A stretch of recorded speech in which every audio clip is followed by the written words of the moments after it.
Hello, everyone. This is Todd with Duct Tape Hanger again.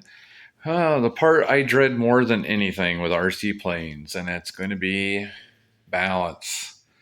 So we've got this about ready to go.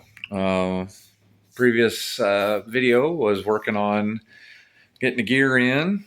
I've got the gear in. I've got pretty much everything done on the fuselage wise, other than just kind of some final finishing and balance. If you've never used a Great Plains balancer before, these are pretty nice and handy.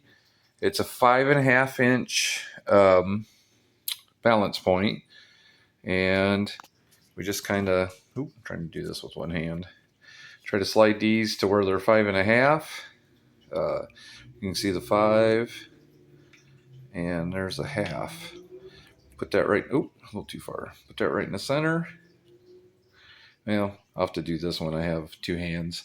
I'm working on my tripod, and that hasn't really worked out real well so far yet. The microphones, I got to figure out how to get them to work with this phone.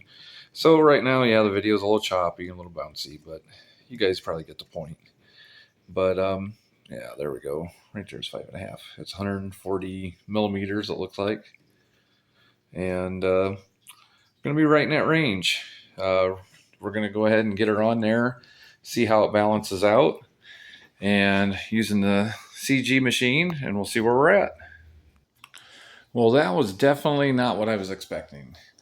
It came out extremely nose heavy. This is all the weight I had stacked on the stabs back there to get balance. So these are all 1/4 ounce squares. So yeah, 1/4 ounces. So we have 1, 2, 3, and 4.5, 5, 6, 7, 8, 9, 10, almost 11, 12. You'd be 13 and 14, 15, 16, a pound on the tail. It took a pound on the tail to get it balanced. That really amazes me that it needed that much tail weight. That tells me that G62 was definitely a big motor to put on the front of that. So it's all right. I can probably move my battery back that's in here. I can move it back farther. It's really not going to make that much difference. It really shocked me that that's what it's going to take. I used downloaded manual, 5.5 inches back on the mounting or on the balance point. Definitely nose heavy. So I might weigh up some old battery packs. Let me see if I can do this without knocking this thing over and running into everything. I do have a pretty good opening. Let's see if you can see down in there. Oh, give me a second here. I'll get a light up here too. You can see some of my other projects in that corner. Let me get my LED up here. This will give us some view. Yeah, let's do this. It's got a pretty good opening here where the tail wheel would retract in if you were. Oh, let me get the wire tangled up here. There we go. Got a pretty good opening here that I could get in there and maybe do something with. I might take this tail wheel back out. Wouldn't be hard to do. I can undo that, pull the 4 screws, slide it out. Put some big battery packs in there that I have, some old NiCad packs, zip tie them to the members or cross members down there, and add some weight, and then I don't have to worry about dirtying up the outside. But putting a pound, I mean, at least if I could put a couple big battery packs in there, should be able to calm that down, and then just maybe add some small weights on the outside to get it balanced out. But that really shocked me that it was going to take that kind of weight to get it done. As you can see there, that's a lot of 1/4 ounces of lead.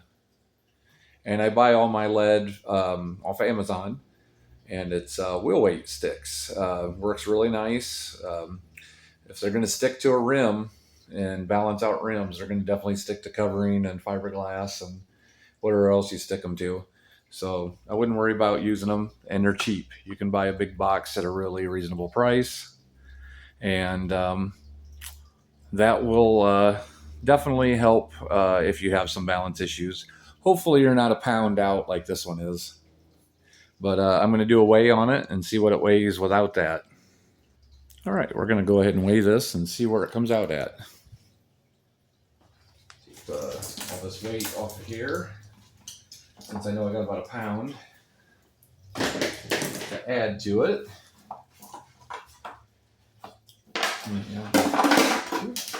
Making a mess of this. You can tell by my organization of my workbench, I'm right on top of it. See what we got here. Let's pick it up. Okay. Get this set down here. I'll get out of the way. And get this turned on. Once that zeroes out, I'm going to set her right up here. See what we get. 22.6, so that'd put me at 23.5 pounds. That's really not too bad. I'll take that.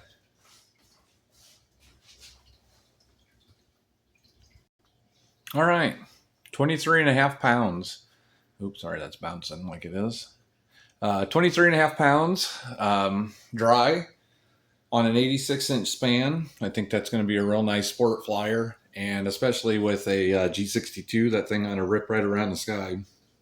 I think it's going to be fun. It's going to be interesting. Just got some minor things to do and get her finished up on the weight, and I think we're going to be about ready to rock and roll. So thank you for watching this episode of duct tape hanger. I almost said duct tape garage, duct tape hanger. And I appreciate all you guys. I love all the guys. You guys have been great. The comments, liking and following and keeping it active. I'm glad I'm not the only one out there that likes to do this kind of stuff. It's such a fun part of the hobby for me. So I hope it is for you too, guys. All right. Thanks again.